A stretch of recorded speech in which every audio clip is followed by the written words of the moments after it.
గ్రాముల బంగారాన్ని విడిపించి ఆ రోజు ఆన్లైన్ రేటుకే మేము కొంటాం. Sharma gold company.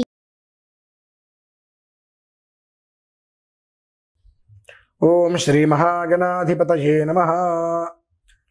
భారతీ శంకరపీఠం భక్తులకు అశేష ప్రేక్షకులకు శుభాభివందనాలు, శుభ ఆశీస్సులు.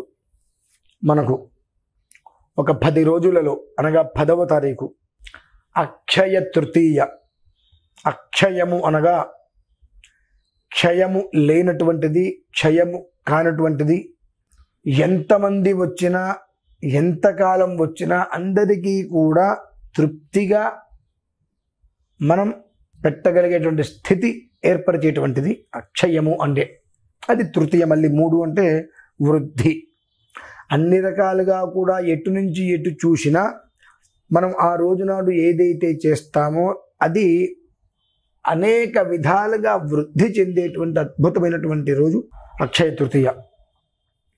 అక్షయ తృతీయ రోజు నాడు మనమందరము కూడా గత కొంతకాలంగా కొంతమంది చేస్తున్నటువంటి దుశ్చర్యలకు మూలంగా అక్షయ తృతీయ అనగానే మనం బంగారం కొనేస్తున్నాం. మరి అష్టాదశి పురాణాలు కావచ్చు, విపురాణాలు కావచ్చు, ఎందులో అక్షయ తృతీయ రోజు నాడు సువర్ణం కొనండి అని చెప్పబడి ఉన్నది ఎక్కడా లేదు. అక్షయ తృతీయ రోజు నాడు వెండితోటి ఏదైనా చేయమని ఉన్నది. ఎందువల్లనంటే అక్షయ తృతీయ అనేటువంటిది, అక్షయము అని అంటే ముందు వంశం అక్షయంగా ఉంటే అంతా అక్షయంగా ఉంటుంది. ఎంత డబ్బు ఉంది, వంశం లేకపోతే అక్షయం ఎక్కడ ఉంటుంది? అక్కడ ఆ అక్షయం అనేటువంటి దానికి మూలం పితృదోషం.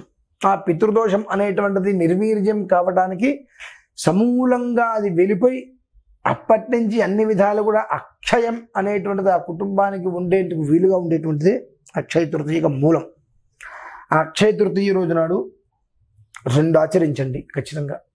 ఒకటి, చిన్న ఉగ్గి గిన్నె తీసుకోండి, కుదిరితే చిన్నదైనా సరే తీసుకొని అందులో పాలు నీళ్ళు పోసి మన పరిసరాల్లో ఎవరైనా పంతులు గారు దేవాలయాలు ఉంటే ఆ దేవాలయాలకు వెళ్ళి వసంత మాధవ ప్రీతయే,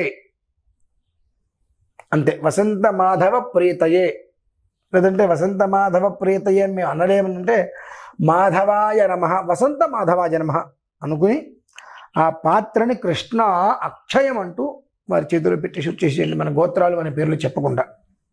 అలాగే ఏమాత్రం అవకాశం ఉన్నా మన సంపదని 10,000 రెట్లు వృద్ధి చేసి, కానీ దాన్ని మాత్రం మళ్ళీ ఖర్చు అయ్యే రీతిలో తాబేలు కన్నా, అంటే తాబేలు ఎలా నడుస్తుంది మనకు, దాంతోపాటు సమానంగా మాత్రమే ఖర్చు చేయిస్తూ వృద్ధిని మాత్రం కుందేలులాగా పరిగెత్తించేటువంటి స్థితి ఉంటుందండి.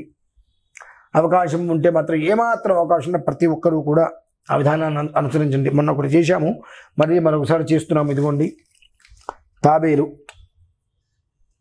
కూర్మం.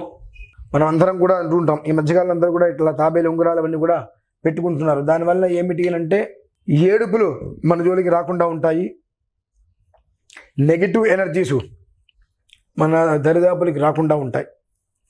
2, ధనం అనేటువంటిది నిండు కుండవలే ఉంటుంది, కుందేలులాగా పరిగెత్తుకుంటూ వస్తుంది. ఆ ధనం మళ్ళీ ఖర్చు అనేటువంటిది తాబేలు ఎంత చిన్నగా నడుస్తుందో అలా ఖర్చు అవుతుంది, మినహాయిస్తే ఖర్చు కాకుండా కాపాడుతుంది. చక్కగా ఇలాంటి ఒకటి తాబేలుని తెచ్చుకోండి, ఇలా ఓపెన్ చేయడానికి వీలుగా తెచ్చుకొని చక్కగా 1, 2, 3, 4, 5, 6, 7, 8 చక్కగా 8 వైపులా కూడా గంధం బొట్లు పెట్టేసేసి ఓపెన్ చేసుకొని, మనకు వడ్లు దొరుకుతాయి బయట, ధాన్యం, ఆ వడ్లు తీసుకొని చక్కగా ఓం యా జాత ఓషధయో దేవేభ్యస్త్రయుగం పురా మందామి బభ్రూణ మహగుంశతం ధామాని సప్తత అని కొన్ని మంత్రాలు ఉంటాయి. ఒక 3 రోజుల ముందు నుంచి చేయాల్సిన ప్రక్రియ, 3 రాత్రులు అనగా. చక్కగా ఇందులో ధాన్యాన్ని పోసేసుకోండి, పసుపు కుంకుమ వేసేసేసి దేవుడి దగ్గర పెట్టేసేయండి.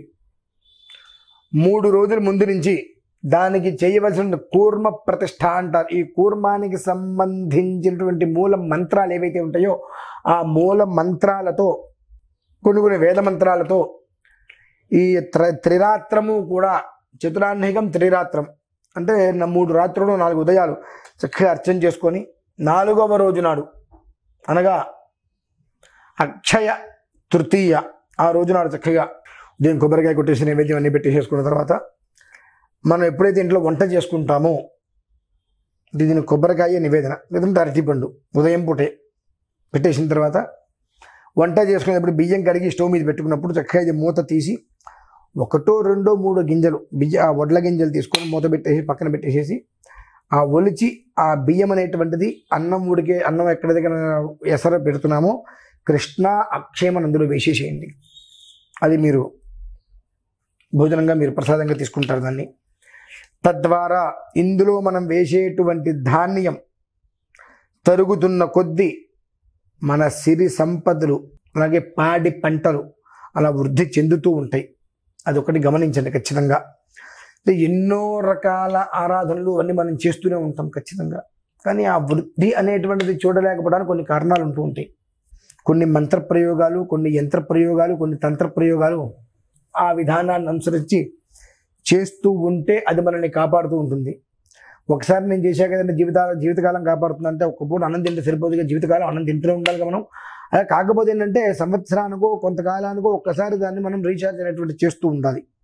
ఈ తాబేలు నేను చూపించడానికి మూల కారణం ఏమిటి అంటే క్రితం సంవత్సరం కొంతమందికి ఇచ్చా, ఒక 250 మందికి సుమారుగా నేను అందించా. వారందరూ ఎంతో సంతోషంగా ఈ సంవత్సరం కూడా మా అందరికీ కూడా మళ్ళీ ఆ తాబేలుతోటి ఆ ధాన్యాన్ని అర్చన చేసి మా అందరికి ఇవ్వండి అని అన్నారు. అంటే 250 మందికి మనం ఇచ్చామో వాళ్ళందరూ క్షేమంగా ఉన్నారు అని అంటే సంవత్సర కాలంలో వాళ్ళు ఎంత వృద్ధి చూశారో కనిపించింది కంటికి. అందరికీ కనుక వివరించినట్లయితే ఆ యోగం ఎవరికి దక్కుతుందో, ఆ భాగ్యం ఎవరికి ఉంటుందో వారు తెచ్చుకోవటమో తెప్పించుకోవటమో ఏదో ఒకటి చేసి అక్షయ తృతీయ రోజు నాడు ఇంట్లో ఇది పెట్టుకోగలిగితే ధన కనక వర్షం అనేటువంటిది మనం చూస్తాం. కాబట్టి ఆయన ఏదో చెప్పారు అనేటువంటిది కాకుండా మనం చూస్తూనే ఉన్నాం. వేలికి మనం ఈ ఉంగరం పెట్టేసుకుంటున్నాం, వెండితోటో బంగారంతోటో రకరకాలుగా. ఇది వెండితోటో బంగారంతోటో ఇవి మనం ఇక్కడ ఈ తాబేలు ఉంగరం పెట్టుకుంటున్నాం. అది మంచి జరుగుతుందనో, వృద్ధి చూపిస్తుందనో, నెగిటివ్ ఎనర్జీ రాకుండా ఉంటుందనో కొన్ని కారణాల రీత్యా.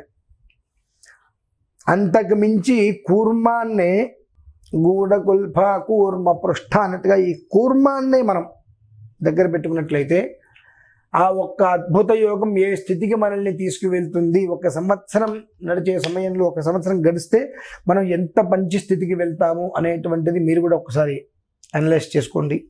అది నేను చూశాను, నేను ఇచ్చాను, విన్నాను, ఆనందపడ్డాను, మరొకసారి అందరికీ కూడా అందజేస్తున్నాను. కనుక ప్రతి ఒక్కరికి కూడా ఈ విషయం తెలియచేయాలని కింద సంవత్సరం వరకు నేను తెలియచేయలేదు. అంటే నేను ఒకటి ప్రయత్నము చేసి దాని యొక్క ఫలితాన్ని పొందితేనే నేను ఎవరికైనా చెబుతా. ఆ ప్రయత్నంగా కింద సంవత్సరం చేశాను, ఆ 250 ఇంటూ 4 వేసుకుందాం అంటే కుటుంబంలో 4 లెక్కన 1000 మంది ఎంత సంతోషంగా ఉన్నారనేటువంటి విషయం అర్థం చేసుకోవచ్చు. మరికొంతమందికైనా అమ్మ అనుగ్రహం వల్ల, ఈశ్వరుడికి అనుగ్రహం వల్ల కృష్ణ అక్షయం అనుకుంటూ ఆ ఒక్క పాత్ర అనేటువంటిది అక్షయ పాత్ర అని వచ్చింది. అంతకుమించి ఇంక ప్రత్యేకంగా వేరేం లేదు.